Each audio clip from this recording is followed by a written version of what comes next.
jangan hanya memikirkan diri sendiri, tapi kalau ada orang sekitar lu yang bisa lu bantu, try to help them juga, karena at the end of the day it will help you gitu. Kadangkala kita nggak sadar kita terjebak dalam rutinitas kita hidup sehari-hari.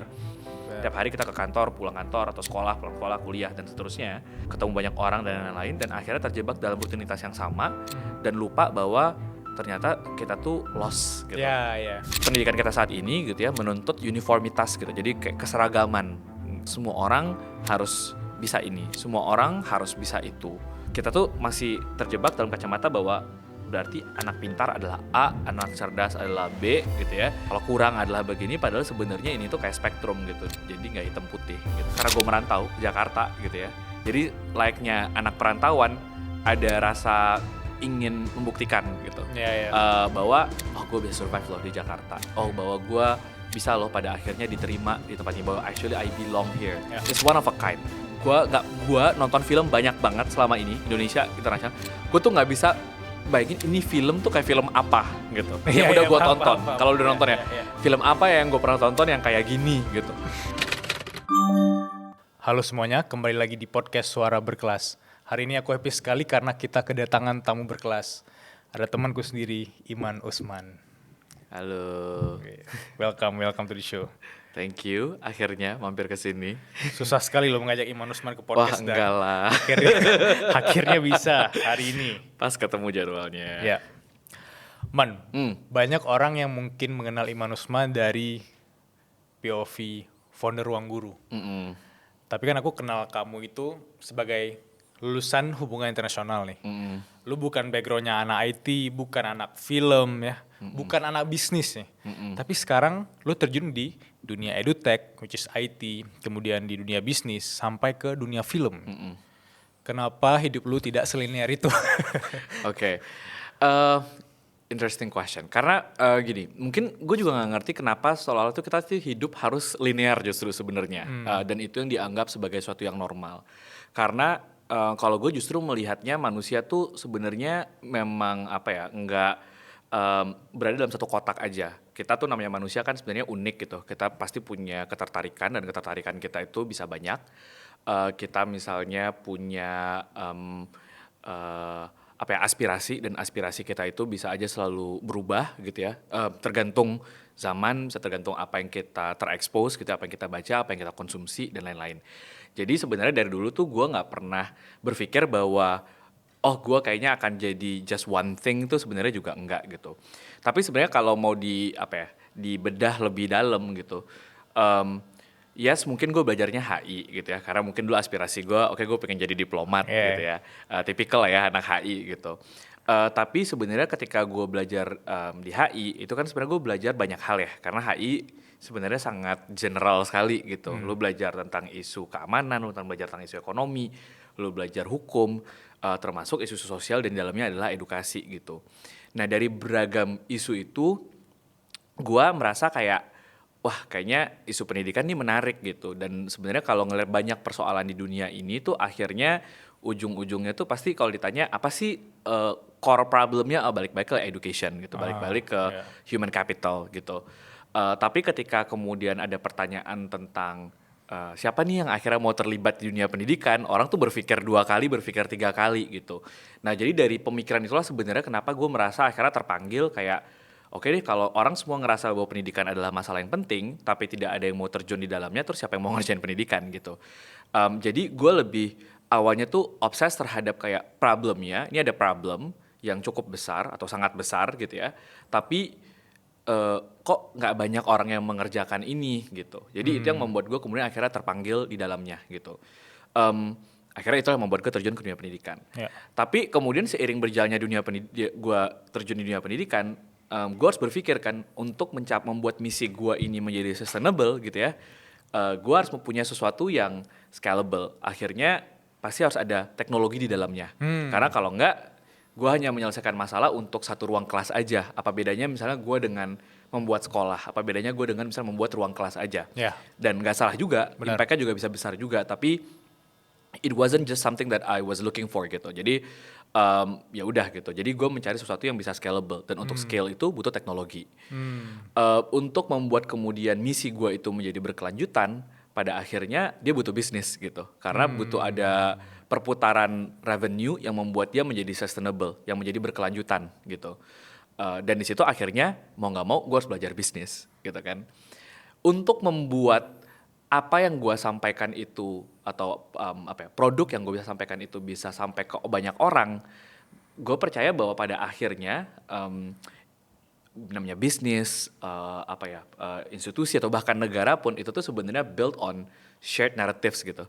Jadi ada narasi yang dibangun yang membuat orang pada akhirnya tergerak dan akhirnya oke deh gue mau mengkonsumsi ini, oke deh gue mau pakai ini, oke deh gue mau berjuang untuk ini gitu. Dan itu akhirnya kan built on narratives gitu, built on stories. Dan itu yang sebenarnya dilakukan di Ruang Guru gitu. Kita maksudnya orang nggak akan peduli tentang Ruang Guru, orang nggak akan peduli bahkan tentang pendidikan to begin with kalau nggak ada underlying story yang membuat orang akhirnya tergerak. Oke deh gue mau coba. Dan di situ akhirnya gue belajar tentang gimana sih caranya menyampaikan story dalam berbagai medium gitu kan. Jadi apakah mediumnya itu program seperti Clash of Champions misalnya gitu ya, game show. Apakah story-nya itu dibangun dari success stories yang dimiliki oleh student-studentsnya kita, atau itu dibangun dari cerita foundersnya gitu ya, kenapa kita melakukan ini dan seterusnya gitu, tapi it's basically built on story. Dan di situ akhirnya gue belajar tentang storytelling dan membuat gue akhirnya sampai ke dunia film gitu. Karena gue melihatnya ya ini hanya medium yang berbeda aja. Jadi sebenarnya tuh apa ya, kalau buat gue tuh it's not something that I plan bahwa gue akan menjadi pebisnis, bahwa gue akan bekerja di dunia film atau bahwa gue akan bekerja di dunia IT gitu, enggak. Tapi akhirnya apa ya, sesuatu yang sebenarnya tuh interconnected dan interrelated gitu ya. Dan balik lagi ke sebenarnya the fundamental question gitu, kayak what problem am I obsessed to solve gitu. Problem apa sih yang gue tuh obses banget pengen solve gitu. Jadi bukan soal domainnya, bukan soal industrinya, bukan cuman soal mediumnya, tapi problemnya gitu. Itu sih. Ngejawab nggak ya? Gue agak rambling ya, sorry gitu. Wah itu menjawab sekali.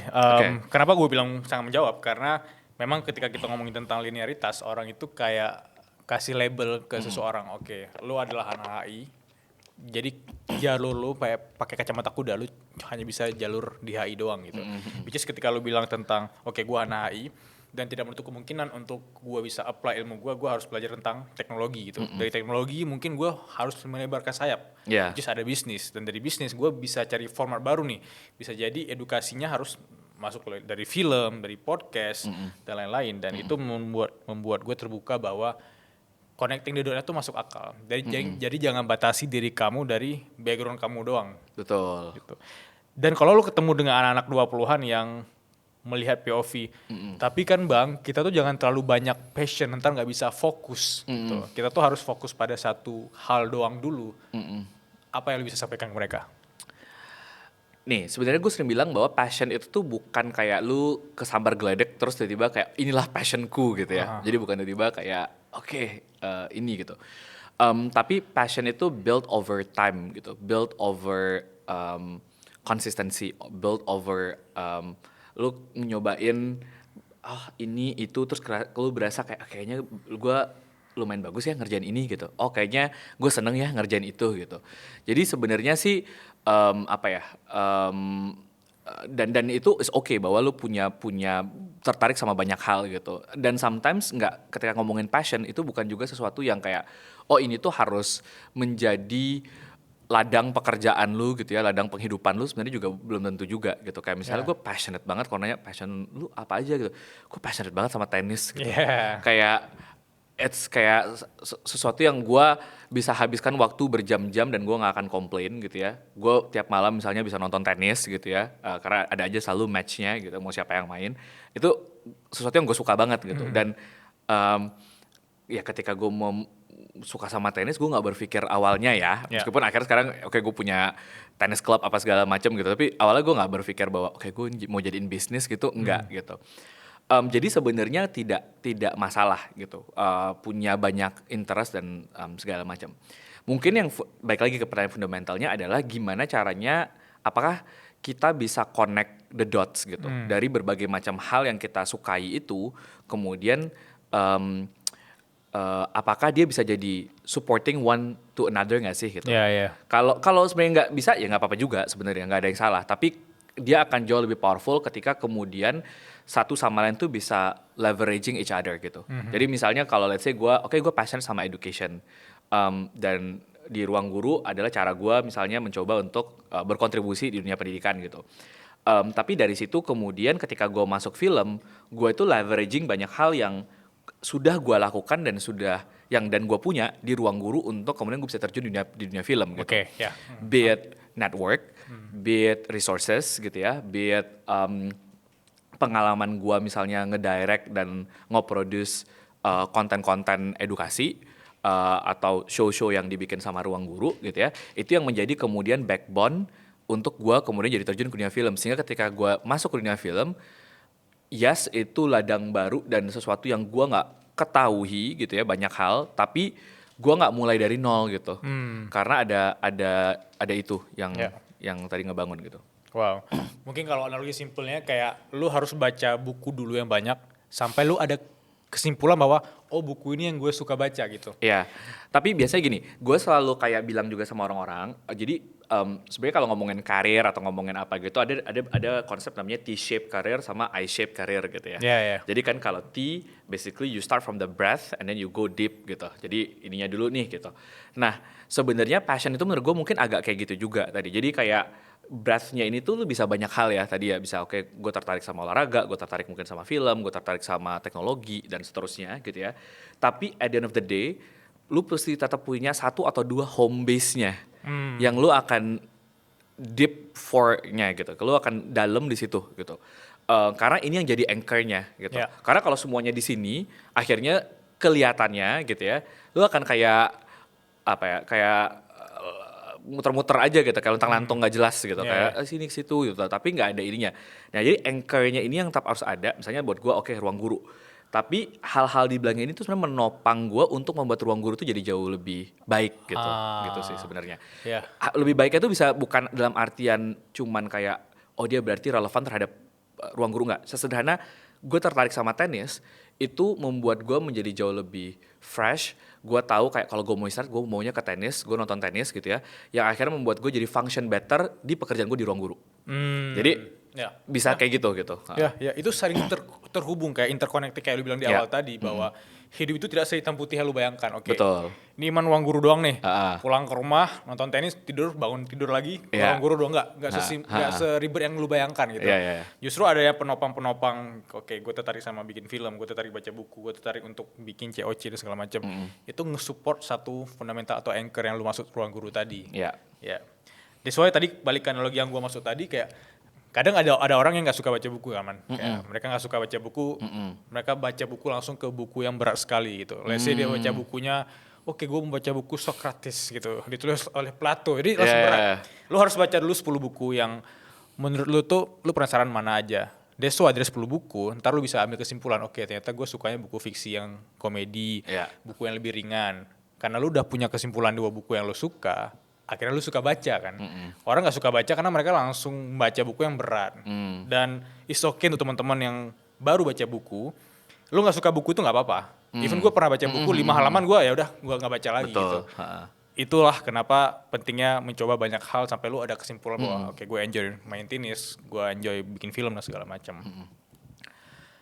Bagi orang-orang yang gak tahu juga, kalau ngomongin tentang connecting the dots tadi, lu pernah bikin podcast sebenarnya di tahun 2013 kayaknya, apa 2012 ya? Guys, sebelum Suara Berkelas itu lahir di 2023 ya, 1 dekade sebelumnya ada orang yang bikin podcast inspirasi juga gitu. Dan lu waktu itu upload di SoundCloud. What happened? Kenapa 2013 seorang anak muda yang masih kuliah pada waktu itu kepikiran bikin podcast inspirasi, dan pada waktu itu kayak belum meledak, even belum rame orang bikin podcast di Indonesia gitu. Gue juga, misalnya gue trying to remember ya, misalnya tapi gue juga kayak apa ya dulu yang membuat gue akhirnya kepikiran bikin itu. Jadi singkat cerita, gue 2013 tuh kayak baru lulus kuliah banget gitu ya, terus lagi berpikir oke gue mau ngapain ya, apa segala macam gitu. Dan gue tidak melihat, maksudnya membuat podcast itu waktu itu juga sebagai sebuah opsi karir gitu, enggak. Tapi kayaknya gue berangkat dari curiosity sederhana bahwa kayaknya gue pengen ketemu lebih banyak orang deh gitu. Bahwa kayaknya gue pengen tahu cerita orang, ngobrol sama orang, dan mungkin akhirnya ya temenan sama lebih banyak orang gitu. Dan menurut gue kayak what's a better way of doing that than doing a podcast gitu kan, karena lu akhirnya nge-invite orang, lu ketemu orang gitu, dengar cerita orang. Tapi kalau misalnya obrolan itu cuman buat gua aja, kayaknya sayang ya gitu, karena orang-orang ini kayak keren-keren gitu kan, dan ada banyak yang mereka bisa bagikan dan mungkin bisa menarik buat banyak orang untuk dengerin gitu.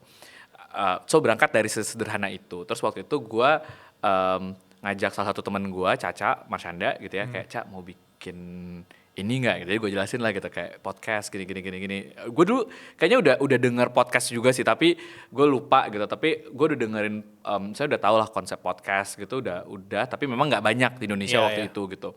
Dan gue kenapa akhirnya mikirnya kayak SoundCloud, jadi waktu itu kan SoundCloud ya lumayan populer lah karena orang cover lagu apa segala macam di SoundCloud.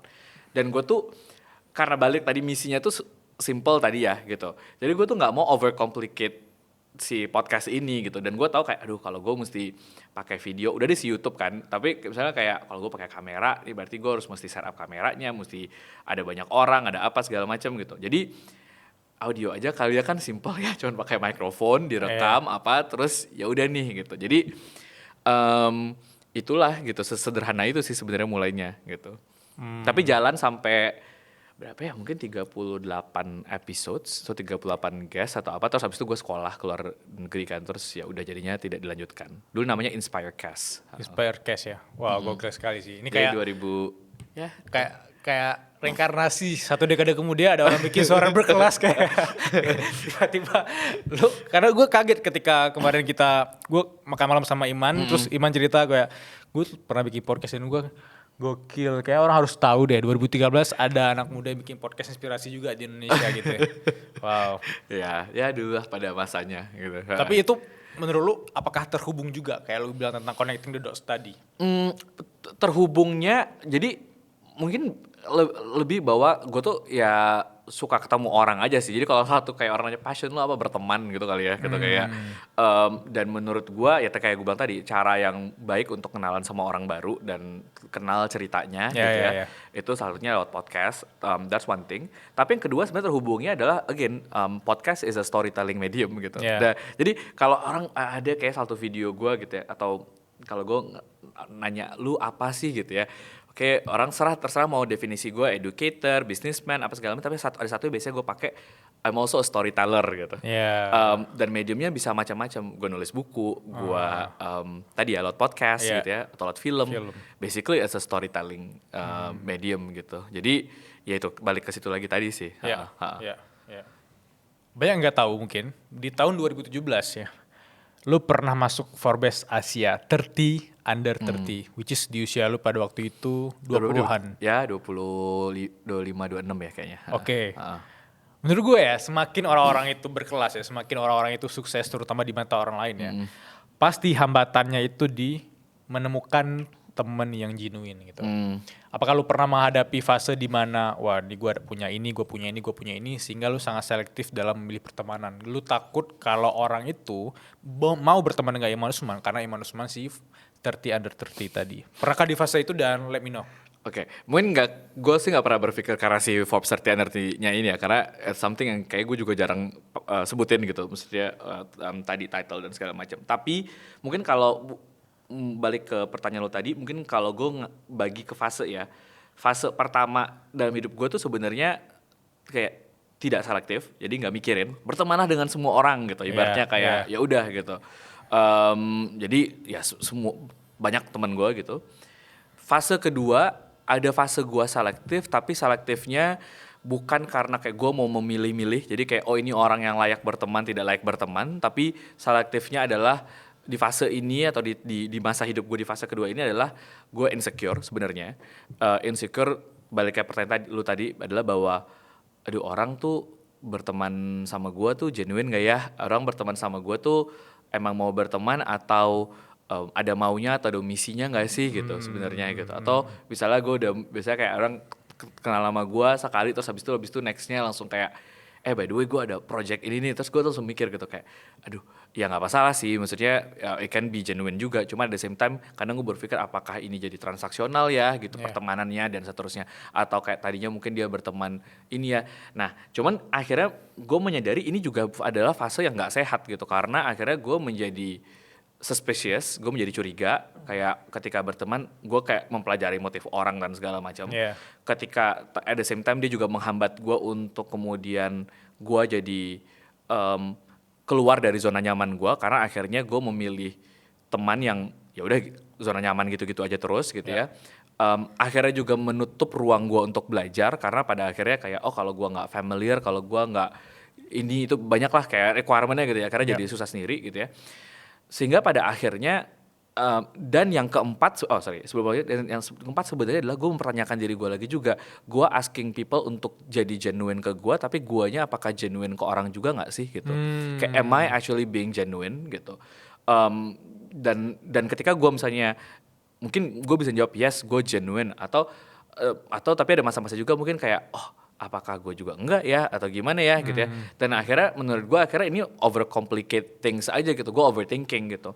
Sehingga sekarang gue berada di fase ketiga di mana sebenarnya sih gue berusaha untuk ya udah berteman aja gitu. Jadi kalau orang mau kenalan sama gue, kenalan aja. Orang kenalin gue sama orang lain, gue biasanya kayak ya udah welcome aja gitu ya, and make things natural. Justru biasanya yang gue coba lakukan adalah gue balik. Jadi instead of orang mungkin nanya sama gue, gue mau ngajak lu ini segala macam, gue justru baliknya adalah kayak, lu lagi ngerjain ini, gue bisa bantu apa gitu. What can I do for you sih gitu. Jadi justru coming from a place dimana kayak apa yang bisa gue bantu buat teman gue, rather than kayak gue curiga nanti dia minta apa ya gitu. Sehingga pada akhirnya kalau misalnya nanti end up gue misalnya bantuin atau apapun, gue juga tidak merasa itu kemudian gue dimanfaatkan atau apa gitu, enggak, karena ya to begin with gue yang nawarin gitu. Dan menurut gue dan itu juga bukan purely bukan strategic atau gimana, tapi datang dari tempat di mana gue ya berusaha untuk bisa bermanfaat aja buat teman gue gitu. Itu aja sih gitu. Jadi kalau sekarang sih akhirnya ya dijalanin aja sih, nggak ini gitu. Nanti along the way pasti akhirnya lu bisa menilai sendiri gitu. Setuju. Tapi di awal pertemanan itu berusaha untuk tidak kemudian menghakimi sedemikian rupa gitu. Gimana obrolan kami tadi? Seru banget ya. Nah, bagi teman-teman yang udah bikin resolusi di tahun ini tapi masih gagal, tenang. Aku punya prompt khusus yang aku tulis di workbook berkelas 2026. Karena ada studi yang bilang 8 dari 10 orang itu akan gagal di 2 bulan awal ketika mereka bikin resolusi. Jadi bagi teman-teman yang ngerasa gagal, yang ngerasa ingin balik lagi ke track kalian bisa langsung aja klik link di deskripsi sekarang, karena kita masih ada aksesnya. Yang dimana kalian bisa ketemu banyak prompt, cara simple untuk journaling, dan regret review yang bikin kalian semakin mindful untuk bisa konsisten di tahun ini. Tunggu apa lagi guys, langsung klik link sekarang. Harganya terjangkau banget. Karena sering sekali gue ketemu teman-teman yang mungkin sudah berkembang di dunia kreatif, di dunia entertainment, di dunia edukasi dan segala macam. Mereka ada fase di mana dia kayak lu aja being genuine di awal, tapi berjalan waktu ntar bakal punya seleksi alam tersendiri gitu. Ternyata emang motif dia dari awal itu seperti ini, ntar kebaca sendiri gitu. Dan tugas kita sebagai manusia ya jadilah versi diri kita sendiri, jadi orang baik tadi gitu, tanpa lu langsung ngejudge orang di awal. Ya betul. Jadi ya gitu aja sih. Jadi dan ya tidak usah di overthinking kan gitu. Ya. Kalau gue balik ke fase 20-annya Iman Usman, ketika lo menghadapi fase banyak banget nih prestasi-prestasinya gitu. Walaupun lo sekarang ngelihat itu pelajaran pengalaman. Tapi kan anak-anak yang 20-an menonton sekarang ngelihat bahwa gue nggak tahu mau ngasih value apa ke dunia ini, that's why gue mencari jalur prestasi gitu. Dan ketika kita masuk ke kategori gue punya prestasi A, B, C, D, E, F, G, pasti nggak bisa dipungkiri 20-an itu ada perasaan pengen dapat validasi gitu. Dan ketika lo konsisten menunjukkan kepada dunia bahwa lo berprestasi, validasi itu biasanya makin ada gitu. Lo ingat gak momen itu? Momen dimana pertama dapat A, B, C, D? Karena kalau gue tarik balik ke si Iman ini, lo banyak sekali prestasinya dan banyak hal-hal yang mungkin anak 20-an lain itu pengen banget kayak Iman. Apa yang harga yang lo harus bayar, apa yang harus lo deal, apa yang lo harus hadapi pada waktu itu, dan gimana ceritanya? Oke. Jadi ini kalau gue looking back ya, ketika gue ada masa-masa di mana gue tuh misalnya contohnya tadi ya kayak lu bilang oke berprestasi dan segala macam tadi itu fasenya dalam rangka membuktikan diri Ya. gitu. Dan itu bisa datang dari banyak either trauma di masa lalu atau bisa juga datang dari misalnya ya tadi ya rasa insecurity bahwa apakah gue layak di tempat ini atau tidak, sehingga pada akhirnya bentuk pengalihannya kan bisa macam-macam, tapi di gue pada akhirnya adalah jadi ada rasa oke gue harus mencapai atau meraih sesuatu untuk gue membuktikan bahwa gue layak ada di tempat itu gitu. Ya. Dan itu mungkin kalau gue looking back gitu ya kayak mungkin kayak masa SMA gitu ya, mungkin masa kuliah in a way ada gitunya gitu ya. SMA simply karena dulu gue pernah, ini gue sering cerita sih, tapi gue intinya gue pernah hampir gak keterima masuk SMA yang gue mau.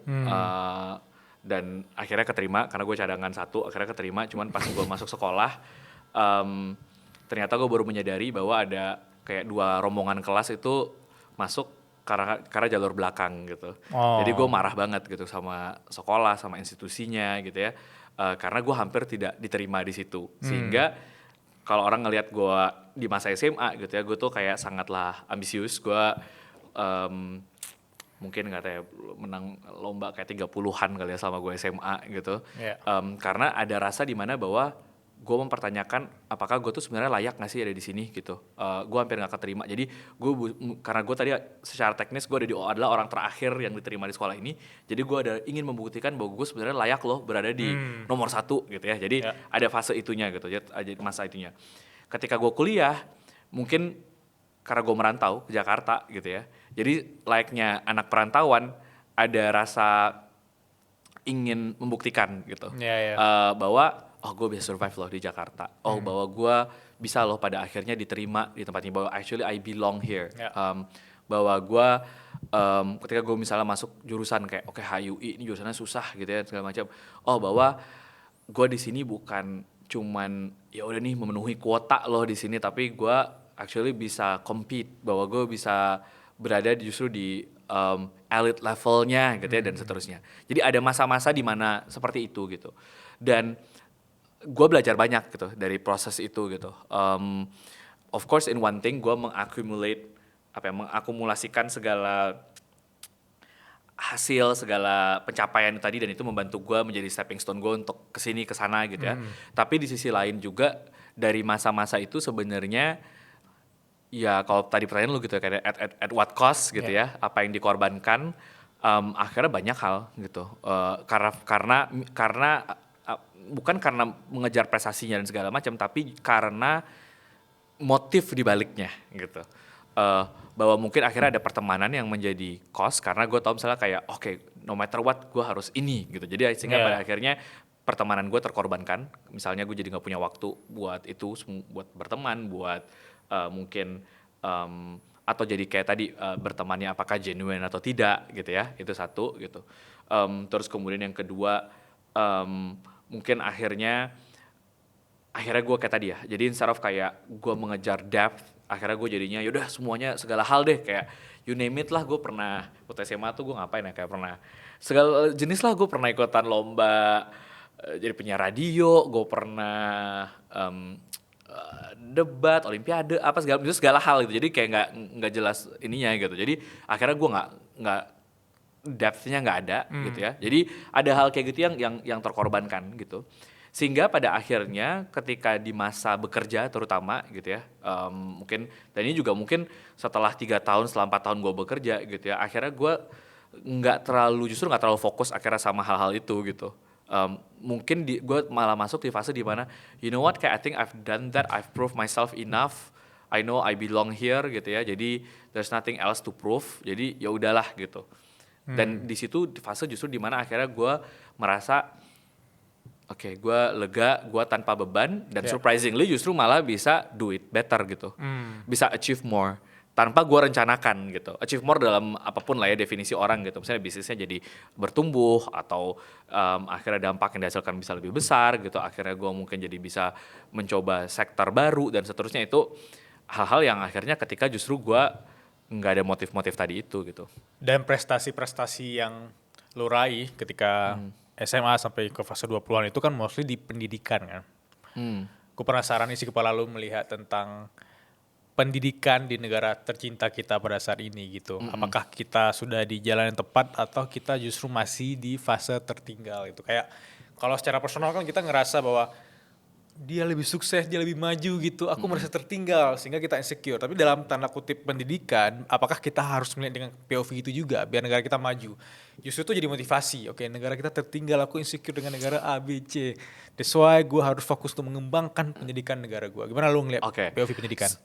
Jadi bisa sebenarnya again POV-nya bisa macam-macam. Kalau pertanyaannya adalah apakah kita tertinggal atau tidak? Berarti kan kalau ngomongnya tertinggal, berarti kan harus ada komparasinya. Setuju. Karena kalau enggak, ya basisnya apa gitu. Tertinggalnya karena apa? Tertinggalnya karena apa? Nah, komparasi itu bisa macam-macam.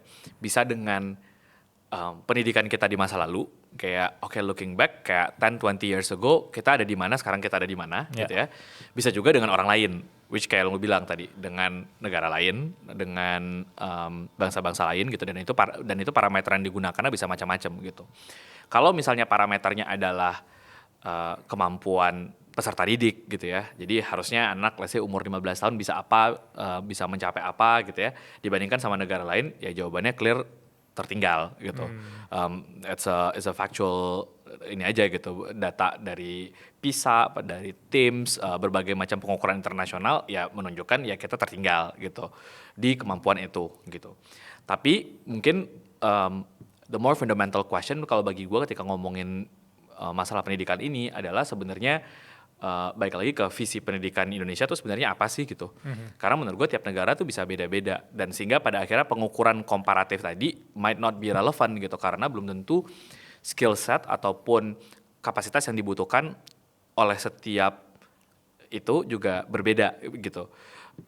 Itu kalau kita mau kacamatanya dari apa ya, kayak ini negara ini butuh apa dan segala macam, meskipun seolah-olah kalau kita pakai kacamata itu membuat kayak seolah-olah berarti orang-orang di apa ya, di populasi atau masyarakat atau penduduk Indonesia ini berarti harus do something untuk negara gitu ya, berarti harus memenuhi ekspektasi negara, kebutuhannya apa, padahal baik lagi kan sebenarnya individual tuh punya interest yang beda, punya ketertarikan yang berbeda, punya aspirasi yang beda gitu ya, sehingga menggunakan kacamata bahwa negara butuh apa itu juga belum tentu relevan gitu. Tapi I mean, put things aside, bagi gua idealnya terlepas dari lu ada di negara mana gitu ya, pendidikan itu should be liberating gitu.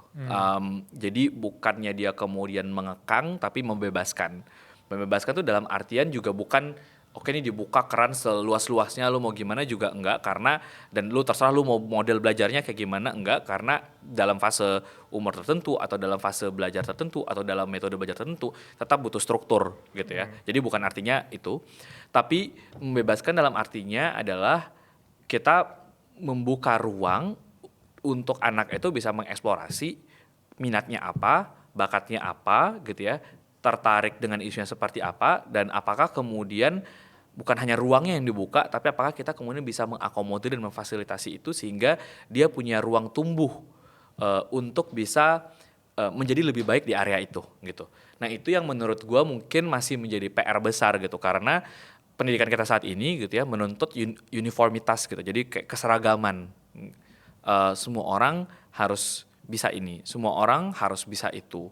Yes, there are some skills that are fundamental gitu ya, yang ini adalah basic skills yang kayak emang lo harus bisa gitu ya, membaca, menulis gitu ya, berhitung dan segala macam gitu ya. Tapi ada hal-hal lain juga yang sebenarnya ini harusnya ruang bebas gitu. Nah cuman kita tuh masih terjebak dalam kacamata bahwa berarti anak pintar adalah A, anak cerdas adalah B gitu ya. Kalau kurang adalah begini, padahal sebenarnya ini tuh kayak spektrum gitu. Jadi nggak hitam putih gitu. Jadi itu yang mungkin apa ya, secara philosophical menurut gue masih PR gitu. Gue setuju sekali ketika lu bilang bahwa ketika suatu pendidikan itu lebih menekankan pada ini anak nih minatnya apa gitu. Mereka tuh bakatnya apa. Dengan negara bisa atau kita yang punya andil bisa memfasilitasi dan mensupport bakat minat mereka, itu harusnya pelan-pelan problem-problem yang ada di negara kita, terutama edukasi, itu akan terpecahkan. Even gak cuma dari sisi muridnya, even dari kacamata gurunya nih. Kayak selama ini kan problemnya orang ngelihat dari POV, wah gajinya rendah, kemudian gurunya kurang support dan segala macam, atau gurunya terlalu fokus pada administrasi sehingga metode mengajarnya malah kurang efektif gitu ya. Hal seperti itu tuh bisa terpecahkan pelan-pelan Iya, gitu ya. karena tadi balik lagi tadi ketika ngomongin tadi ya misalnya kayak oke nih tadi kan anak harus gini nih gitu. Tapi untuk membuat itu menjadi ada enablernya apa sih kayak lo bilang tadi, oke gurunya gimana, Ya. oke kurikulumnya gimana, oke infrastrukturnya kayak apa. Oke, secara regulasi ketika kita berbicara mengenai assessment, misalnya assessment kriterianya akan seperti apa dan seterusnya. Jadi ini fundamentalnya gitu ya, tapi enablersnya dia ini kemudian juga jadi penting untuk kemudian dipikirkan gitu. Jadi baik lagi ke goalnya apa sih gitu. Apakah dengan lo bikin COC ya, itu juga part of lo punya goals atau andil terhadap pendidikan atau seperti apa sebenarnya ada di kepala lo waktu itu? Kalau di kepala gua adalah jadi waktu gua bikin Class of Champions itu gua terpikirnya sebenarnya ini sih bahwa kita dihadapkan dalam kondisi setelah pasca pandemi gitu ya, di mana ada learning loss yang sangat signifikan dari masa pandemi itu. Artinya kalau menurut datanya World Bank gitu ya, dalam kondisi normal aja tuh anak usia 12 tahun gitu ya, tapi actual learning at school itu cuma 9 tahun gitu ya. Jadi lu belajar 12 tahun tapi sebenarnya kapasitas lu kayak umur 9 tahun. Nah, ketika pandemi ini 9 jadi 7 gitu. Iya. Jadi hilang 2 tahun gitu. Jadi orang lu lulus kelas 12 tapi jangan heran ketika dia kuliah tuh sebenarnya kayak kapasitasnya masih kayak anak SMP gitu. Ini secara umum ya gitu. Pasti ada outlier gitu. Tapi ini secara umum gitu. Orang kehilangan motivasi, orang kehilangan apa ya, jadi ketika gue nanya misalnya ketemu anak-anak sekolah gitu, jadi kamu abis ini mau gimana, mau kuliah apa, mau lanjut kuliah apa enggak, itu tuh kayak jawabannya ngawang gitu ya, nggak jelas gitu. Di titik itu gue berpikir bahwa ini butuh sebuah intervensi, dan intervensinya bukan gimana-gimana, tapi adalah balikin motivasi orang ini lagi gitu. Kayak kenapa sih lu mau belajar gitu ya, buat apa sih gitu ya. Dan memang ini terdengar atau terlihat menyederhanakan gitu ya, lu mau jadi apa dan bisa apa dan seterusnya itu lewat Class of Champions. Tapi bagi banyak orang sebenarnya akhirnya menurut gue ini menjadi setidaknya jadi membuka mata gitu, bahwa ternyata ketika misalnya dia ngelihat oh ternyata ada anak yang backgroundnya sama kayak gue, tadinya sekolahnya juga di madrasah tapi ternyata bisa ini bisa itu. Oh ternyata ini anak dari daerah juga tapi bisa begini bisa begitu gitu. Oh ternyata bisa ya, ternyata kuliah ke luar negeri itu meskipun orang tua gue sebenarnya bukan orang kaya. Ya. Jadi at least hal-hal seperti itu dibukakan gitu. Dan mungkin selama ini udah banyak orang yang melakukan itu. Tapi ya what we do differently lewat Class of Champions adalah membuat itu lewat sebuah tayangan hiburan gitu.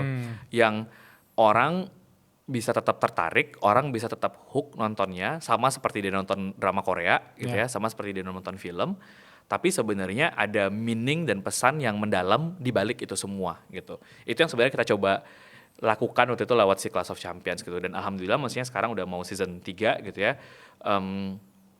Ya kalau gue dengar cerita-cerita orang atau lewat data risetnya kita dan segala macam, programnya akhirnya memang benar-benar bisa berdampak sih gitu. Ya.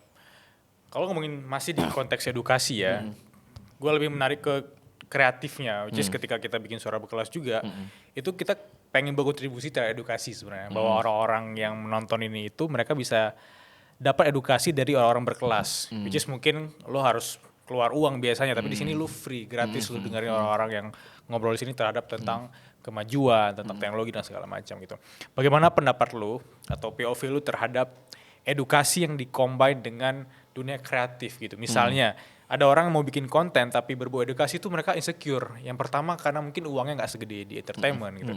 Atau yang kedua, lu terlalu self improvement. Atau lu terlalu edukasi, lu siapa gitu. Sehingga orang-orang mulai insecure tuh untuk berkarya terutama dalam konteks edukasi. Padahal untuk bisa berkontribusi bagi negara ini, lu nggak harus punya jabatan kan. Lu bisa berkontribusi even dari sekedar lu kreator biasa gitu. Gimana POV lu ngeliat edukasi dengan dunia kreatif? Akan sangat berhubungan sih. Jadi itu dua dunia nggak terpisahkan sebenarnya. Karena sebenarnya kalau kita ngeliat data risetnya, ketika education atau konten pendidikan itu dikombinasikan dengan entertainment gitu ya, dengan hiburan, baik itu dari cara intervensinya, dengan metode yang digunakan untuk mendelivernya atau apapun lah itu ya, itu pada akhirnya memang secara data meningkatkan engagement. Compare to just education being an educational content gitu ya. Jadi dan ketika ada better engagement sebenarnya harusnya adalah better outcome. Karena akhirnya dia bisa menyerap informasi jauh lebih baik, dia jadinya bisa mengkorelasi gitu ya, mungkin jadinya oke, gue tadi mendapatkan informasi ini kalau misalnya dibawa ke dalam konteks kehidupan gue akhirnya jadi akan kayak apa ya gitu ya. Jadi bisa seperti itu sehingga pada akhirnya outcome-nya jadi jauh lebih baik ketika tadi dia cuma hanya mendengar informasi aja gitu. Jadi balik ke pertanyaan lu, sebenarnya ya nggak ada masalahnya dan justru mungkin if anything malah di encourage gitu ya. Dan ini bukan hanya di tataran creator atau di tataran ini yang bikin podcast atau bikin apa gitu, tapi bahkan sebenarnya di level pendidikan guru gitu. Bagaimana guru mulai harus berpikir metode kreatif apa yang harus gue terapkan di dalam ruang kelas sehingga peserta didik gue punya perhatian lebih gitu ya. Karena balik lagi bahwa tidak semua orang berangkat dari tingkat ketertarikan yang sama, tingkat motivasi yang sama gitu ya, latar belakang yang sama, sehingga pada akhirnya gimana nih gue membuat anak didik gue jadi hook, gimana membuat anak didik gue kalau gue ngajarin ini akhirnya jadi bisa mengerti lebih mudah, mengerti konsepnya aja bukan cuman sekedar bisa menghafal gitu ya. Akhirnya bisa melihat kalau dia belajar ini, dia paham ini, dia bisa bawa ini aplikasinya ke dunia nyata tuh seperti apa sih? Apa sih hubungannya? Tadi kalau gue belajar misal tentang daya pegas di kehidupan, contoh nyatanya tuh kepakainya di mana sih? Gitu. Karena seringkali orang belajar tapi nggak ngerti korelasinya tuh dipakai buat apa gitu ya. Jadi itu pun akhirnya termasuk guru-guru di sekolah, termasuk juga sebenarnya orang tua gitu. Ketika di rumah, karena learning starts at home gitu ya.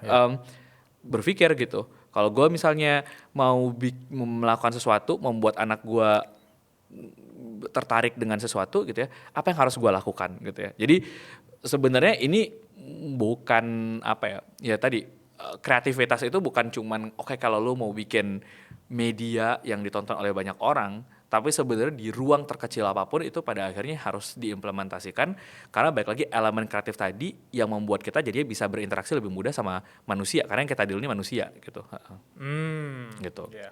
Mungkin itu nyambung juga dengan pertanyaan berikutnya ketika gue tadi penasaran tentang lu mengkategorikan dulu sebagai storytellers kan. Dan sekarang lu punya andil nih terutama di dunia film sebagai eksekutif produser.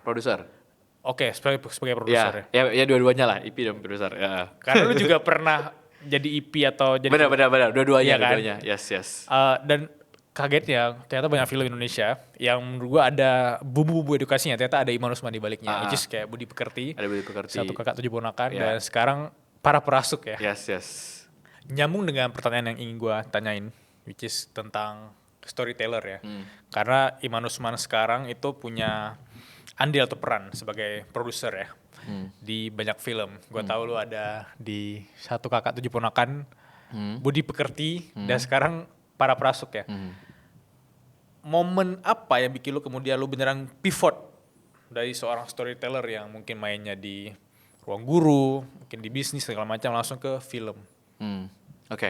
Jadi ini bisa dua kacamata gitu ya. Satu adalah dari kacamata again tadi gue punya problem dan problemnya ini bisa diselesaikan atau bisa bukan diselesaikan sih tapi bisa di minimize problemnya gitu ya lewat medium apa, dan salah satunya mediumnya adalah medium storytelling dan itu adalah film karena gue percaya bahwa film itu bukan cuman sebagai sebuah tontonan dan bukan juga hanya sebagai hiburan tapi bisa menjadi medium yang bisa menggerakkan manusia gitu ya, menggerakkan emosi, mengubah perilaku, mengubah habit dan seterusnya gitu ya. Tapi ada elemen kacamata kedua, gue sebagai seorang businessman yang melihat bahwa film adalah industri yang sangat potensial gitu. Mungkin seringkali tidak dilihat oleh banyak orang, tapi sebenarnya punya potensi yang sangat besar dan dari kacamata investasi sebenarnya cukup menarik karena horizonnya lebih pendek dibandingkan model-model investasi lainnya gitu. Jadi dari dua kacamata ini yang mungkin kalau tadi ditanya sebenarnya nggak pivot karena gue juga nggak completely meninggalkan apa yang sudah gue lakukan, tapi mungkin kayak expanding my horizon gitu kali ya. Jadi melebarkan sayap lah gitu ibaratnya gitu masuk akhirnya ke dunia film. Gue masuk awalnya dari Budi Pekerti Sesederhana bahwa karena gue selalu suka karya sutradaranya Regas Ya. Banuteja. Ketika gue ngikutin dari dia film pendek, film panjang pertamanya gitu, terus kemudian gue ngajak dia ngobrol dan gue nanya lu lagi ngerjain project apa, terus dia cerita tentang Budi Pekerti dan di situ gue kayak wah ini menarik ya gitu, ini ada isu yang sangat dekat sama gue, bercerita tentang seorang guru tapi at the same time the whole story basically bicara tentang cancellation, tentang gimana orang mungkin mudah berprasangka padahal belum tentu tahu faktanya dan seterusnya. Itu lumayan dekat sama gue dan akhirnya gue berpikir kayak gue mau support gitu dengan tidak ada misi bahwa gue akan terjun ke dunia film gitu, enggak gitu. Jadi dari awalnya gue mau support. Lalu apa yang bisa gue lakukan? Gue bisa invest, gue bisa dukung di bagian marketing, distribusi dan seterusnya. Jadi di situ berangkatnya dan kebetulan dia juga welcome terhadap itu gitu. Tapi dari situ akhirnya again kayak tadi yang gue cerita di awal ya, bahwa kadang tuh ya kita nggak merencanakan tapi ya udah somehow semesta membuka jalan gitu ya. Tapi dari situ akhirnya kemudian gue berkenalan dengan orang-orang di industri, bertemu dengan banyak akhirnya ya filmmaker lain gitu ya, atau produser lain. Dan di sini akhirnya gue pakai dua kacamata tadi. Ada yang mungkin kayak gue melihatnya ini mungkin ini investasi yang menarik gitu ya, tapi di satu sisi juga ini kayaknya sesuatu yang kayaknya gue bisa bisa terjun lebih banyak. Sehingga kalau tadi investasi gue pakai jadi executive producer, kalau ini gue jadi produser gitu. Nah akhirnya dari Budi Pekerti ini film kedua gue yang sekarang gue kerjain, judulnya Para Prasuk, pakai bajunya. Ini yang gue produserin dari sutradara yang sama, Regas Banuteja. Para Prasuk ini sebenarnya bukan bicara tentang edukasi, beda dengan film pertama gitu ya, tapi sebenarnya at the fundamental core, terlepas dari mungkin orang ngeliatnya ini ada estetiknya macam-macam ya, bungkusannya tuh ada macam-macam, mungkin ini ada orang kerasukan roh binatang segala macam, some people might see it as a joke gitu ya, ini bahan leluconan, bahan ketawaan, bahan bercandaan dan segala macam. Tapi at the core of the story sebenarnya bicara tentang ambisi, bicara tentang seorang anak muda yang punya aspirasi ingin mencapai sesuatu buat dirinya, buat keluarganya, untuk lingkungan di mana dia berada, dan untuk mencapai itu proses apa yang harus dia jalani, luka apa yang harus dia obati dan seterusnya gitu ya. Dan apakah ada yang dikorbankan dalam perjalanan dia untuk mencapai itu. Dan at the end of the story dia bertanya pada dirinya, apakah yang gue lalui itu semua worth it atau tidak gitu. Jadi sebenarnya tuh it's talking about human story, human emotion, cuman ya dia dibungkus dengan cara yang macam-macam gitu ya. Settingnya adalah bicara mengangkat seni, mengangkat tradisi, mengangkat mungkin tadi ada mistis dan segala macam gitu ya. Tapi at the end of the day it's a human's emotions, dan itu menurut gue sesuatu yang dekat juga ketika gue berpikir dengan diri gue. Tadi kita ngomongin soal ambisi dan segala macam, kita dulu tanya ada yang dikorbankan nggak sih, at what cost nggak sih. Ya sebenarnya sama dengan si karakter Bayu ini gitu. Dan itu yang membuat gue kemudian ketika Regas bercerita tentang story-nya, ini menarik, ada ininya, gue bisa ngelihat visi dia seperti apa gitu ya. Dan di satu sisi gue juga ngeliat kayaknya ada yang bisa gue kontribusikan di film ini gitu.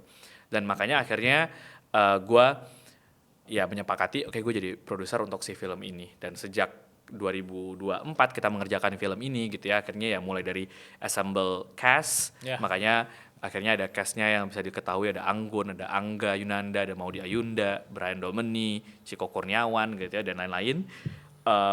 Akhirnya kita berproses, syuting filmnya jadi, dan alhamdulillah Januari lalu kita berkompetisi filmnya di Sundance Film Festival, salah satu film festival paling bergengsi di dunia, dan itu kali kedua setelah 1 dekade lebih film Indonesia itu berkompetisi di Sundance, akhirnya ada lagi gitu ya. Dan surprisingly bukan soal kompetisinya sih, tapi sebenarnya ketika membawa cerita ini ke panggung internasional dan melihat reaksi respon orang-orang di sana, respon para filmmaker, para audiens umum gitu ya, ternyata cerita ini tuh bisa transfer ya ke sana, bisa diterima ya. Meskipun dia nggak ngerti settingannya, nggak ngerti bahwa ini ada budaya kerasukan dan segala macam ini gitu ya. Tapi akhirnya yang menggerakkan dia baik lagi story-nya apa sih tadi? Humans emotions gitu. Yeah. Yang akhirnya membuat mereka bisa merasa melihat film ini tuh dari kacamata mereka. Oh, gue juga sama sih seperti Bayu. Oh, dilema yang gue alami sama sih seperti bapaknya Bayu. Oh, gue punya trauma kayak Laksmi yang diperankan oleh Maudi gitu dan seterusnya. Jadi akhirnya bisa terima. Sehingga harapannya ya sekarang film ini akan tayang di Indonesia 23 April. Harapannya ya bisa diterima juga oleh penonton Indonesia gitu. Kalau bisa diterima di luar, masa nggak bisa diterima di Indonesia sih, di rumahnya sendiri gitu. Harapannya begitu. Gitu. Wow. Gitu. To be honest with you, man, gue udah nonton. Oh iya. Gimana? Menurut lu gimana udah nonton? Ini jujur ya dari POV gue ya. Jadi ketika lu bilang tentang ambisi ya, kayak prestasi, kemudian dia ingin membuktikan ke orang sekitar dia bahwa dia tidak serendah itu, kemudian apa harga yang harus dia bayar, itu gue langsung nangkap nih pas nonton. Gokil ya, sebenarnya nih ceritanya sederhana sekali kayak Hero's Journey, tapi dibungkusnya tuh ribet banget. Kayak gue appreciate sekali si Regasnya dan teman-teman itu membungkus seribet ini. Sampai gue tanya ke tim gue, ini kisah nyata atau enggak ya? Gue penasaran kampungnya di mana gitu. Kalau kisah nyata seperti apa sih? Gue nonton langsung orang kerasukan. Dan gue gak pernah membayangkan gue jadi POV orang kerasukan ya. Ketika gue nonton itu, oh gini tuh orang kerasukan gitu. Kayak dari luar kita lihat dilibas, disakiti gitu ya. Dari dalam dia kayak, ternyata dia nyaman gitu disakiti. Gue penasaran itu kok bisa nyampe kepikiran itu si Regas dan teman-temannya gitu. Jadi ya tadi ya, jadi ketika kita ngomongin soal ambisi dan segala macam tadi, kan pertanyaannya kan ya sebenarnya bisa aja disampaikan, ditunjukkan dengan ya udah secara harfiah gitu ya. Dia mengejar ini, mengejar itu, mungkin dia stres apa itu bisa secara itu. Tapi yang menarik dari si Regas dan ini yang gue appreciate dia sebagai seorang filmmaker adalah dia mencoba untuk melihat layer-layer lain di luar itu gitu. Dia makanya kalau di filmnya nanti teman-teman kalau nonton gitu ya, ini tuh buat gue aja ya sebagai produser, ini gue bukan karena gue bikin filmnya gitu, tapi it's one of a kind. Gue nonton film banyak banget selama ini, Indonesia, internasional. Gue tuh nggak bisa bayangin ini film tuh kayak film apa gitu. Yang udah gue tonton. Kalau udah nonton ya, film apa ya yang gue pernah tonton yang kayak gini gitu. Karena kreativitasnya Regas tadi gitu. Gimana dia membuat misalnya ada 3 alam gitu ya. Ini alam realita yang kita lihat dan orang lihat gitu ya. Ini alam pikirannya dia dan itu divisualisasikan dan diimajinasikan dengan ini ya. Jadi dia bicara dalam pikirannya dia bicara dalam hatinya dia. Yang sama kayak kita kalau melakukan sesuatu, kita pasti di otak kita kan sebenarnya juga mikir gitu ya. Tapi ini divisualisasikan sedemikian rupa.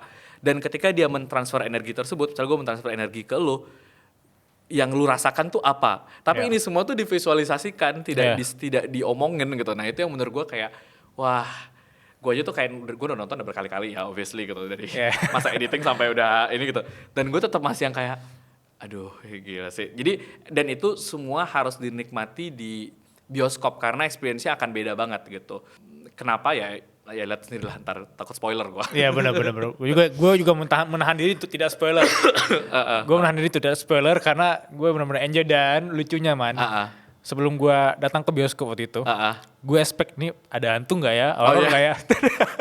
ini info bagi teman-teman aja. Ini gue bukan spoiler. Bukan. Tidak ada hantu teman-teman. Tidak ada hantu. Gue kirain kan gue malas banget nonton horor ya. Ya judulnya kan udah para prasuk ya. Iya, gue kirain itu ada hantunya. Ada santet, ada apa gitu ya. Iya.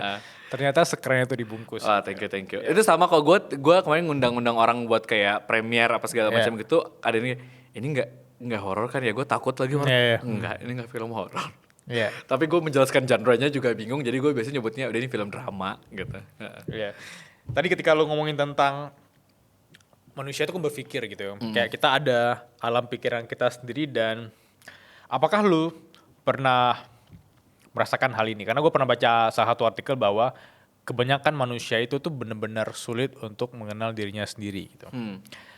That's why kadang mereka tuh nggak tahu kenapa dia marah tiba-tiba, kenapa dia sedih, kenapa dia nggak suka sama orang lain, dan kapan lu terakhir kali merenung dan meraba-raba isi pikiran lu sendiri bahwa oh aku Iman Usman, aku sekarang lagi ini, dan aku sekarang lagi kecewa dengan ini, aku sekarang lagi memikirkan hal ini.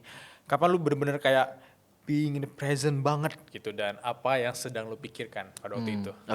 Gue hampir tiap malam sih berpikir ini ya, sejujurnya. Karena Biasanya tuh setiap sebelum tidur, maksudnya oke gue habis nonton, habis kerja, apa segala macam, gue tuh journaling, tapi mungkin nggak tiap malam kalau journalingnya ya, tapi berpikirnya tuh biasanya tiap malam, kayak oke gue hari ini habis ngapain, kayak gue did I do something wrong, did I do something right gitu ya, jadi banyak hal ya, hal baik, hal buruk gitu. Dan at the end of the question pasti biasanya gue mempertanyakan adalah apakah gue masih menjadi diri gue sendiri atau tidak gitu. Itu bagus. Atau gue melakukan sesuatu ini hanya untuk kayak performatif gitu ya, apakah gue hanya melakukan ini untuk orang lain dan seterusnya gitu. Jadi gue mempertanyakan itu, tapi mungkin kalau yang kayak deep bangetnya adalah justru biasanya gue secara sadar, intensional dan secara konsisten, reguler, gue ada long break yang gue ambil di biasanya kalau bisa di project gede atau apa gitu. Misalnya gue habis syuting Clash of Champions gitu, habis itu gue biasanya break seminggu atau 2 minggu, gue istirahat, libur dan segala macam. Itu biasanya gue ada masa-masa di mana gue mempertanyakan itu.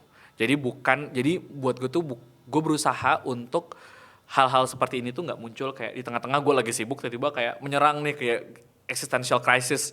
Apakah aku melakukan yang aku suka, jadi gue berusaha untuk tidak itu sehingga dia tidak punya dampak yang besar, tapi gue melakukan itu secara intensional. Ada masa-masanya gue kayak it's like my checkpoint gitu, kayak gue masih on track nggak, gue masih terhadap misi besar hidup gue, atau ini gue udah keluar jalur, atau gue ke distract, atau gue apa tuh biasanya kayak gitu. Nah jadi mungkin kayak beberapa bulan lalu lah gitu ya, habis project besar kayak mungkin Februari atau apa gitu ya, gue keluar terus gue berpikir tentang itu. Dan menurut gue itu adalah, kalau misalnya tadi banyak orang mempertanyakan dan segala macam, itu adalah pertanyaan yang menurut gue harusnya harus reguler ditanyakan.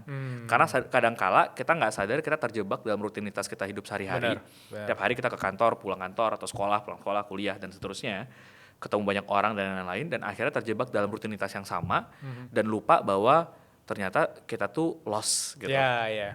Kita tuh udah ngikutin alur aja hidup kayak gimana gitu. Tanpa kita mempertanyakan ke diri kita sendiri sebagai manusia yang punya otoritas, punya independensi, punya otonomi gitu ya. Apakah sebenarnya ini yang gue mau atau enggak gitu. Memang dalam faktanya dalam hidup banyak sekali ada hal-hal yang kita nggak bisa kontrol gitu ya. Dan no matter we try, ya tetap aja nggak bisa kita kontrol gitu ya. Tapi setidaknya apakah ada hal-hal yang bisa dalam kontrolnya kita, itu yang bisa kemudian kita ubah untuk membuat kita jadi lebih dekat dengan versi diri yang kita bayangkan atau tidak. Misalnya kayak gue membayangkan, tadi gue mau jadi filmmaker, dan gue jadi filmmaker bukan hanya sekedar just like another filmmaker gitu, tapi punya filmmaker yang bisa berdampak misalnya. Berarti ya gue nggak bisa cuman sekedar ngomong aja, gue harus belajar gitu. Belajarnya gimana? Ya gue spend enough time untuk gue baca buku, lihat lebih banyak film, gue ketemu dengan other filmmakers, diskusi, gue ke festival film, dengerin talk orang dan seterusnya, banyak lah gitu ya, yang ngelakukan dalam koridor yang bisa gue kontrol gitu. Tapi ada banyak hal lain yang sebenarnya nggak bisa gue kontrol, dan itu ya udah aja gitu. Maksudnya berdamailah dengan itu gitu. Jadi ya bertanyalah tentang pertanyaan itu secara reguler ya gitu. Iya. Tadi ketika lu bilang lost itu gue pernah relate sekali ketika gue ngerasa gue kehilangan diri gue sendiri. Karena setiap hari ngelakuin rutinitas yang sama tanpa questioning tentang diri gue sendiri gitu. Dan tanda-tandanya kalau gue aware waktu itu yaitu gue suka lari pagi. Terus gue ada di momen gak suka lagi tuh lari paginya. Terus gue kayak rutinitas, gue naik berat badan, terus gue gak pernah olahraga lagi. Tiba-tiba gue banyak banget konsumsi, gue udah creatingnya jarang. Itu gue ngerasa oke, ini kayak Bilal lagi di fase tidak baik-baik saja. Dan ada kalanya gue ambil long break, gue balik ke kampung, mungkin gue ketemu dengan orang yang mungkin menurut lu tadi lebih inspirasional, orang-orang kayak kategorinya filmmaker, penulis, bahkan orang-orang yang lebih jago dibandingkan gue. Gue datang ke mereka, gue cuma sharing, gak harus ke tenaga profesional pada waktu itu. Terus gue sadar, oke, ternyata ini terlalu egois sih Bilal sama fisiknya sama mentalnya, dan disitulah gue menyadari kayak lo bilang tadi, mungkin gue harus journaling lagi, gue harus questioning diri gue sendiri sih. Ya ada, tiap orang sih pasti ada fase itu sih. Gue ya mengalami itu berkali-kali. Apa rencana terdekat seorang Iman Yusman yang mungkin lo happy for sharing tanpa ada batasan, atau gue nggak masuk ke dunia privasi, tapi hal-hal yang mungkin bisa terbuka lu share di sini, siapa tahu juga bisa jadi magnet bagi teman-teman yang mungkin mau ikut kolaborasi kali. Oh, oke. Dalam waktu dekat, main satu film, Ya. ya film Para Prasuk, sama ada satu film lagi yang lagi gua kerjain, Oh. yang akan tayang di akhir tahun ini, hopefully gitu Ya. ya. Udah jadi filmnya, jadi lagi tahap post produksi. Mmm, Masih menjadi produser gitu ya. Yang kedua, gue lagi nyiapin Clash of Champions season Nah, 3. ya, ya. So hopefully ya akan tayang di segera gitu ya. Jadi sekarang lagi tahap pre-produksi. Jadi lagi casting, bikin gamenya kayak apa, ya memikirkan nanti setnya gimana dan seterusnya gitu. Jadi ini lumayan passion project juga buat gue, selain misalnya pekerjaan di company gitu ya. Em, Sama apa ya, satu lagi, ini sih lebih buat ke gue sih, gue pengen lebih jago main tenis sih. Dan itu aja sih, jadi kayak karena gue beberapa bulan terakhir karena sibuk dan segala macam, gue jarang udah lebih jarang main tenisnya. Jadi gue berusaha sekarang kayak jadi jauh lebih internasional untuk kayak yaudah nih gue harus latihan, harus main, harus apa gitu. Karena I know at the core kayak it's something that makes me happy dan I should do more things that that makes me happy gitu. Jadi itulah gitu. Gimana obrolan kami tadi? Seru banget kan? Tenang, jangan skip dulu ya. Ini bukan iklan. Aku cuma mau bilang, aku butuh untuk ketemu dengan 30 orang yang serius belajar proses kreatif suara berkelas dari nol. Mulai dari gimana aku menemukan ide, gimana scriptingnya, gimana eksekusi long form podcastnya, long form kontennya, gimana kemudian eksekusi di short formnya, sampai ke kita belajar detail tentang konten waterfall, dan yang paling penting, gimana caranya kita bisa monetisasi. Semua hal tentang proses kreatif dari nol kita akan kita bedah detail di. So, tunggu apa lagi? Langsung aja klik link di deskripsi dan sampai jumpa di eksklusif Creative Masterclass langsung bareng aku dan Ko Agus Leo Halim. Ya, come on, sampai jumpa. Khusus 30 orang serius ya. Man, 3 pertanyaan dari teman-teman suara berkelas. Pertanyaan pertama dari Raya Ar-Razak. Dia nanya, Man, apa ya bedanya punya bisnis di level 1M, kemudian 100M, sampai ke 1T? Apakah ada gaya hidup lu yang berubah? Gue penasaran aja. Oke.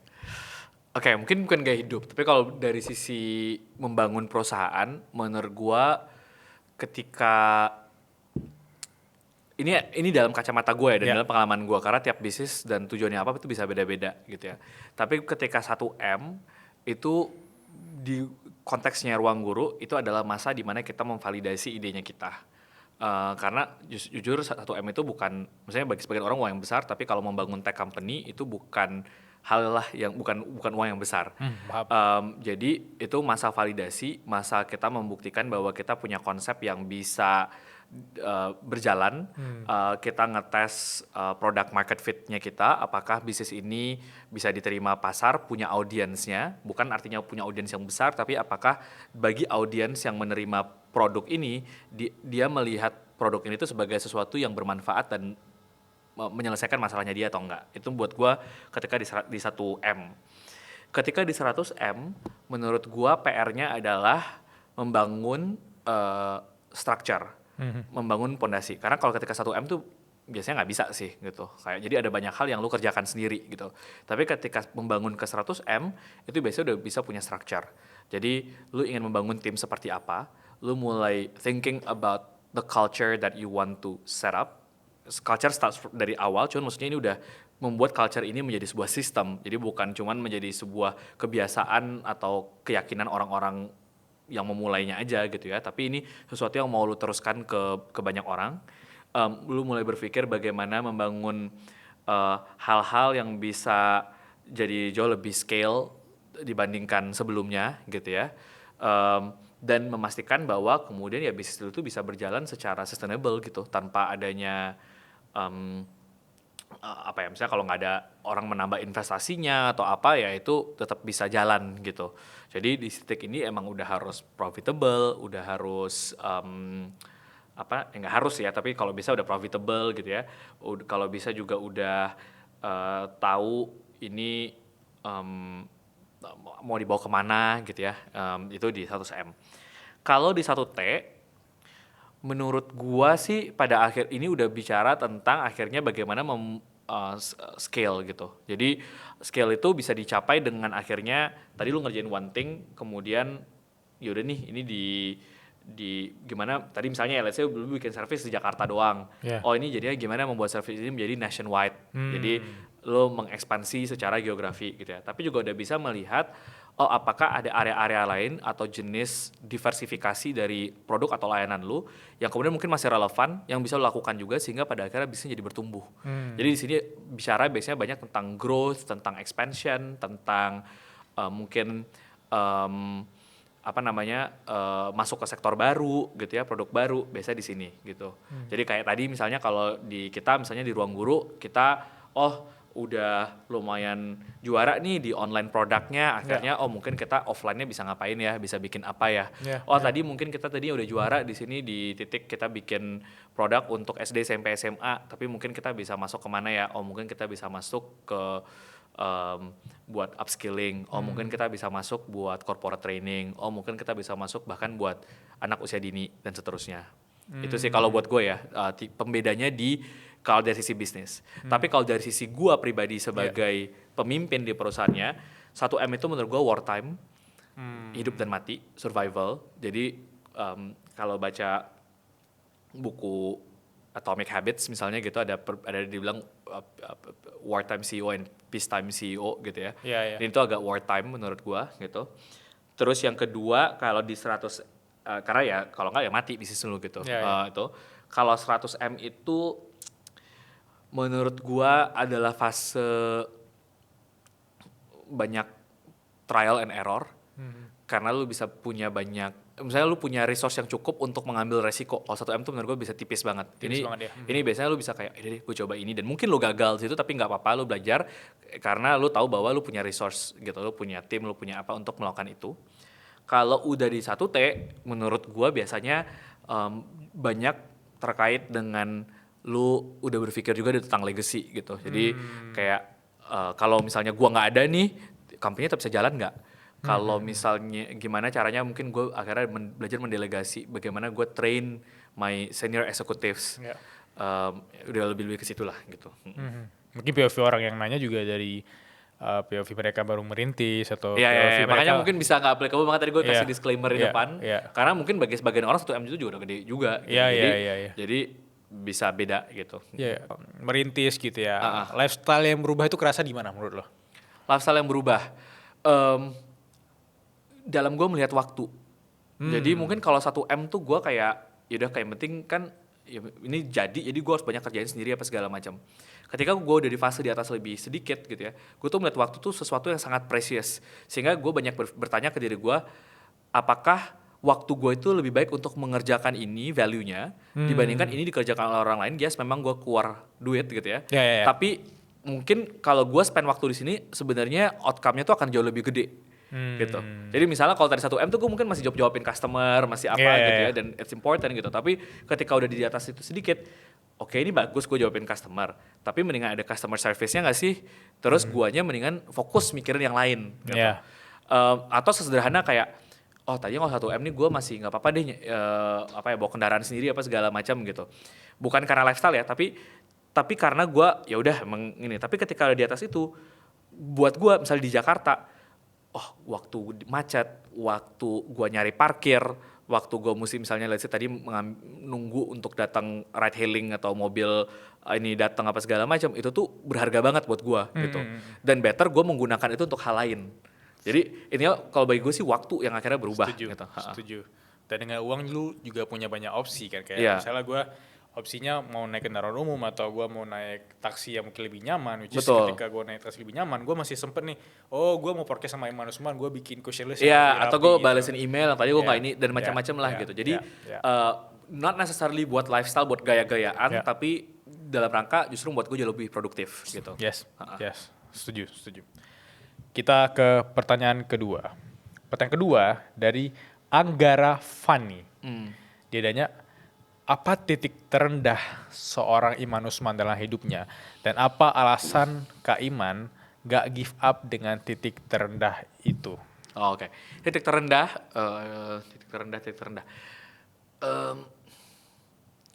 Buat gua, Ini ada dua panjang. Oke. Satu, singkatnya ya. Satu adalah ketika gue baru lulus kuliah, dan di situ gue berpikir bahwa gue mau ngerjain sesuatu di dunia pendidikan, dan gue sadar bahwa kalau gue mau mengerjakan sesuatu di dunia pendidikan, gue harus belajar dari unit terkecil, yaitu ruang kelas, dan gue berpikir mau jadi guru. Gue apply ke banyak sekolah, dan gak ada yang nerima gue satupun. Itu terendah buat gue, simply karena gue dari dulu diajarkan bahwa kalau lu berusaha, hasil tuh gak akan mengkhianati usaha lu gitu ya. Ibaratnya gitu. Dan gue ngerasa gue usaha sudah sangat keras. Gue lulus jadi Mapres nasional, gue dari kampus yang baik, IPK gue bagus. Kalau dibilang kutu buku enggak, karena gue pengalaman di luar kampusnya banyak banget. Jadi gue tuh nggak ngerti kayak ini tuh salahnya apa. Dan yang gue impikan tuh bukan pekerjaan yang di mata orang tuh juga prestisius, yang gajinya gede banget juga enggak. Jadi gue merasa kayak dikhianati dengan itu. Itu titik terendah gue, tapi justru titik itu yang akhirnya membawa gue ngerjain ruang guru. Gitu. Singkatnya itu. Yang kedua, ketika fase gue membangun ruang guru, mungkin 3 tahun, 3 tahun lah ya, kayak 3 tahun awal atau 4 tahun awal. Di awal-awal tuh gue banyak meng-hire orang-orang terdekat lah, jadi kayak teman, sahabat, dan segala macam untuk join di perusahaan gue gitu. Dan selama ini di awal-awal itu gue banyak preaching tentang kayak misalnya sambil gue jalan ruang guru tuh gue masih tampil di podcast, di seminar, di mana gitu, gue tetap bicara tentang leadership, bicara tentang gimana building team dan lain-lain. And then di fase kayak tahun ketiga, tahun keempat itu, some of my good friends ini meninggalkan perusahaan gue. Dan kemudian ketika gue tanya kayak awalnya mereka kenapa, ya gue mau cari kesempatan lain dan lain-lain. Tapi setelah berapa bulan ketemu, gue nanya sama mereka kenapa, terus mereka bilang, you might be a good friend but you're not a good leader. Dan itu titik rendah buat gue, bukan karena ini fase gue kayak apa ya, kayak akhirnya nggak bisa hidup atau apa, enggak, tapi gue akhirnya mempertanyakan, itu gue existential crisis gitu, apakah gue adalah pemimpin yang tepat buat company gue, apakah gue a good leader, apakah gue a good friend dan segala macam gitu ya. Dan akhirnya mempertanyakan gue selama ini ngomong ke orang-orang tentang gimana menjadi leader yang baik, gimana cara membangun tim, membangun perusahaan dan segala macam, tapi di company gue sendiri gue gagal gitu, ibaratnya gitu. Dan itu gue butuh lumayan lama untuk berdamai dengan itu. Gue kayak berapa tahun tuh gue nggak mau, ada fase kalau misalnya cari, gue tuh kayak nggak ada muncul di mana-mana. Kayak muncul dalam artian gue nggak tampil di podcast, gue nggak jadi speaker, gue nggak apa, susah lah orang deh gitu. Karena gue tuh nggak mau gitu, karena gue aja merasa gue gagal, terus kenapa gue harus cerita ke orang tentang ini gitu. Ya, paham. Tapi akhirnya mungkin balik ke apa yang membuat gue tidak give up di dua hal tadi adalah, balik lagi gue sebenarnya punya misi apa sih, dan apakah satu kegagalan ini kemudian mendefinisikan siapa gue, dan jadi label yang akan terus gue pegang dalam otak gue gitu ya selamanya, atau itu sesuatu yang sebenarnya bisa gue ubah. Baik yang tadi bahwa kalau gue nggak bisa diterima jadi guru dalam kacamata guru itu seperti apa di mata orang lain, mungkin gue bisa mendefinisikan guru itu jadinya kayak apa. Dalam konteks yang kedua, bahwa ketika kemudian ya gue dianggap tidak menjadi leader yang baik gitu ya berarti ya gue mungkin introspeksi apa yang bisa gue ubah, apa yang bisa nggak gue ubah gitu ya, dan bagaimana gue berdamai dengan dua hal tadi gitu. Itu sih. Karena ketika lo cerita tentang POV yang kedua, gue sempat merasakan hal yang sama gitu. Kayak misalnya gue bikin konten menginspirasi banyak orang. Tapi gue ngerasa punya krisis di diri gue ketika gue ngelihat kok orang-orang sekitar gue itu take it for granted apa yang gue sampaikan gitu. Misalnya gue ngomongin tentang olahraga pagi. Orang-orang di luar sana yang strangers ya, itu bisa aja absorb yang Bila sampaikan karena dia gak kenal gue gitu. Tapi orang-orang sekitar bisa aja, ya elah Bil, kan lu juga kemarin gak lari pagi gitu, kenapa gue harus mendengar apa kata lu gitu. Gue sempat memikirkan kayak lu pikirin tadi. Gue kayak simpelnya, lu kasih advice ke dunia luar bahwa jadilah negara yang baik, tapi rumah tangga lu sendiri hancur gitu. Itu menurut gue salah satu hal yang kita manusia bro. Makanya jadi akhirnya ya di gue ya berdamai dengan itu, bahwa ya udah I made mistakes, I might not be good at this and that gitu ya, dan akhirnya membuat gue merecalibrate, gue kalau mau jadi leader seperti apa, area apa yang baiknya gue fokus, trigger point gue seperti apa sih gitu. Mungkin satu hal yang gue lakukan abis itu, dan ini biasa kalau gue ada orang yang direct reportnya ke gue tuh sampai punya namanya Iman's Manual gitu. Kenapa? Iman's Manual? Jadi ini kocak sih, tapi menurut gue kita tuh ngeliat elektronik aja tuh, elektronik tuh punya manualnya. AC gimana fungsinya gitu ya, Oh. kamera fungsinya gimana, cara mengoperasikannya gimana. Tapi manusia tuh kita seringkali kita tuh meraba-raba. Misal gue kerja sama lu, terus gue tuh nggak tahu kayak jadi habitnya lu tuh apa sih gitu. Apa yang lu suka, apa yang lu nggak suka. Lu akan marah kenapa? Lu akan bisa jadi jauh lebih baik itu seperti apa? Dalam kondisi seperti apa? Dan kita biasanya oke deh yaudah gue adaptasi kerja setahun 2 tahun untuk meraba-raba itu. Sebenarnya padahal bisa sederhana kayak ketika gue onboarding orang, biasanya gue akan kayak by the way ini manual gue nih. Ini adalah hal yang membuat gue jadi bisa marah. Ini hal yang kayak gue akan senang kalau lu begini. Apa kalau gue misalnya lagi diem itu artinya gue begini. Jadi jadi dia tuh pas tahu oh jadi gini. Jadi akhirnya juga bisa memposisikannya. Terus gue juga nanya, lu boleh share manual lu nggak? Bikin kayak gini juga ke gue gitu. Bagi sebagian orang tuh aneh, tapi bagi gue ya udah deh ini lumayan mempercepat proses gue untuk kenal sama lu dan akhirnya tahu lu tuh kayak gimana dan gue berusaha untuk menyesuaikan cara kerja gue juga dengan lu dan vice versa gitu, dua arah gitu. Oke. Itu hal yang satu hal yang gue lakukan, jadi kayak ya udah lu tahu kan gue kalau marah tuh jadi begini atau gue marah sekali tuh gue nggak take it personally ya, besok gue juga udah lupa loh gitu. Itu kayak MBTI versi Imans manual. Iya, jadi ya tapi agak lebih detail, jadi agak lebih anekdotal gitu. Nah itulah gitu. Alright. Kita ke pertanyaan ketiga. Pertanyaan ketiga dari Isa Fatimah. Dia nanya, apakah ada cerita menarik dari pengalaman belajar di luar negeri yang kakak tidak dapatkan di Indonesia? Plus, boleh nanya nggak sih tentang top 3 country dari seorang Iman Usman? Oke. Hal yang mungkin gue belajar ya mungkin not necessarily di Amerika tapi ya mungkin di luar negeri. Satu, kayaknya gue belajar tentang bagaimana ide dan kreativitas itu bisa didiskusikan dengan secara secara egaliter. Jadi terlepas bahwa lu adalah atasan, lu bawahan dan segala macam, ya lu punya POV ya, gue dengerin gitu ya.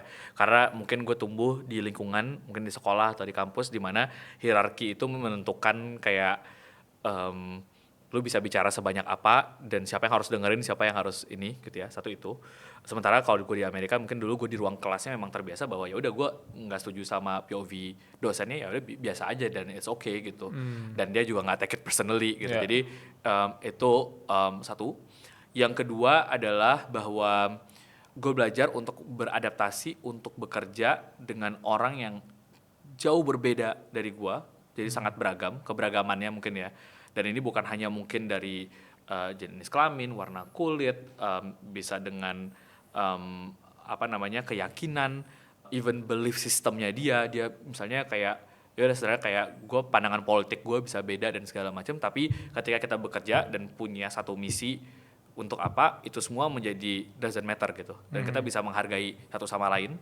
Jadi meskipun ya kalau bicara tentang konteks Amerika sekarang ya mereka juga tetap aja krisis ya, tapi ini at least dalam pengalaman pribadi gue, jadi gue nggak bicara tentang belajar dari negara Amerika enggak, tapi pengalaman gue tuh sekolah. Yang kedua, sama yang ketiga sih bahwa ini tadi ya mungkin soal meritokrasi sih.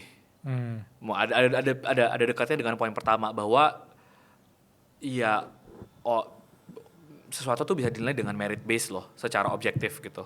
Jadi bukan karena lu anak siapa, bukan karena lu punya akses ke siapa, oleh karena itu lu dapat kesempatan, tapi memang orang yang layak, orang yang memang pantas, dia mendapatkan tempat yang tepat gitu. Hal-hal itu yang mungkin gue lebih banyak, bukan artinya di Indonesia nggak ada, tapi at least dalam pengalaman pribadi dan personal gue bandingkan ketika gue sekolah, gue kuliah, dan kemudian kebandingkan ketika pengalaman gue di sana, itu dua hal yang membedakan lah gitu, 3 hal yang membedakan gitu. 3 negara, personally buat gue, Jepang, terus Swedia, sama yang ketiga mungkin Korea sih, tapi itu personal lah, Korea. Apakah ada core memories di antara 3 negara itu? Korea karena if you ask me, negara apa atau kota apa di luar Jakarta yang gue paling banyak temannya, jawabannya adalah Seoul.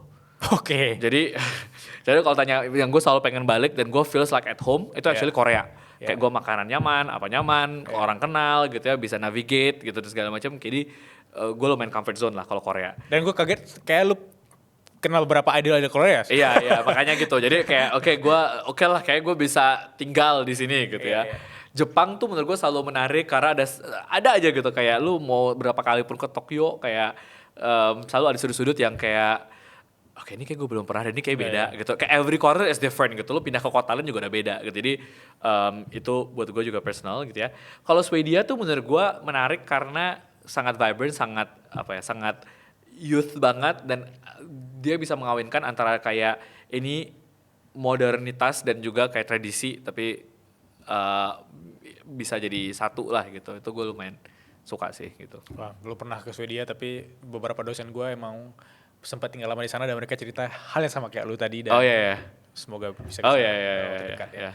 Balik ke tadi, sorry ya gue sempat tadi mau loncat ke pernyataan ketiga lu tentang meritokrasi ya. Karena gue sempat beberapa kali tersinggung kalau ngelihat situasi di mana nepotisme di Indonesia itu even dari level yang paling bawah sampai level ke atas itu kerasa banget sih. Itu yang menurut gue beberapa kali gue merasa why. Sangat kerasa dan everywhere in the system gitu. Jadi bukan cuma di dalam ketika bukan ngomongin dunia pemerintahan doang, tapi sampai kita di dunia kerja, di sekolah gitu ya, di mana-mana. Dan mungkin karena gue itu personal buat gue dari gue kecil gitu ya. Jadi ya makanya ketika gue melihat ada tempat atau apa yang bisa menghargai merit ya bagi gue ya beda aja gitu.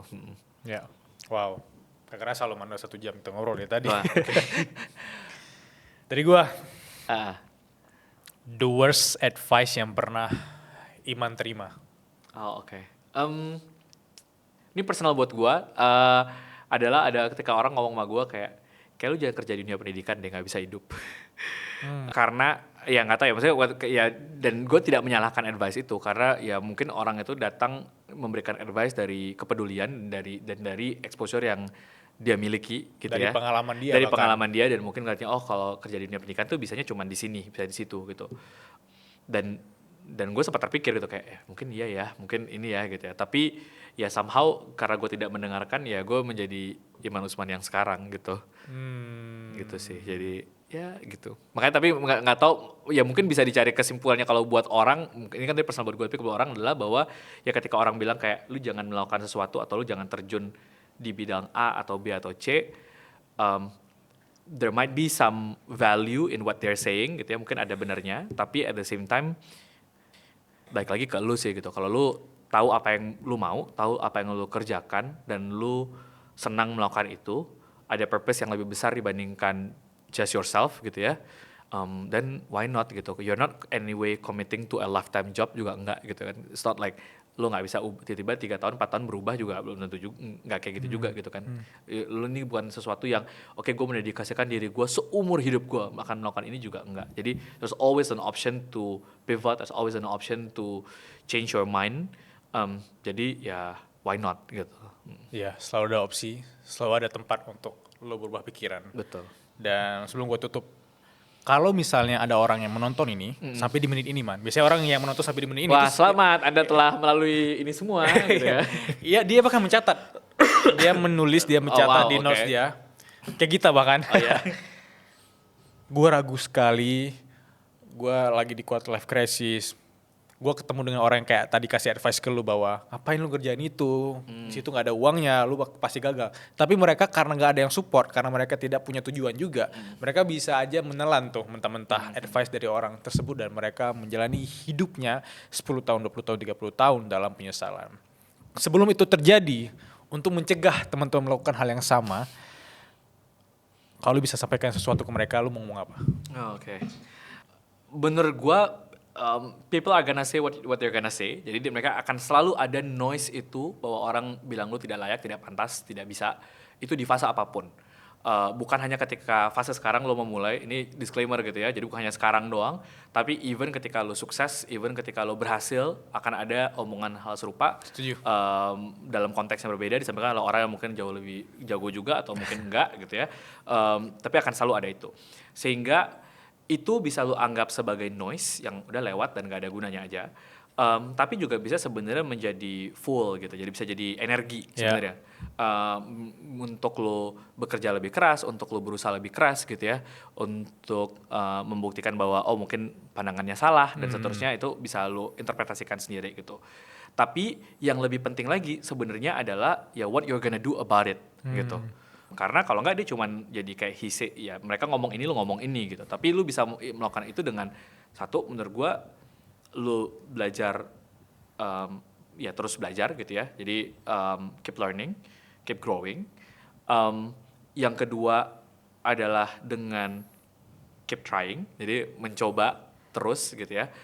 Eksperimen, trial and error. Jangan cuma berpaku bahwa ini kayaknya cuma bisa dikerjakan dengan satu hal deh, tapi sebenarnya bisa loh ini itu.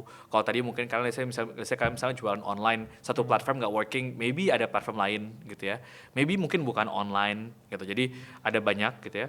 Mungkin bukan audiens yang tepat, atau mungkin bukan produk yang tepat dan seterusnya gitu. Jadi keep trying, keep exploring. Sama yang ketiga adalah kalau buat gue ya, keep giving back sih, karena orang kayaknya sering-sering meng-underestimate the value of you giving back, pay it forward gitu. Orang merasa bahwa kalau gue mau giving back, udah deh ntar kalau gue udah sukses, kalau gue udah punya penghasilan sekian dan segala macam.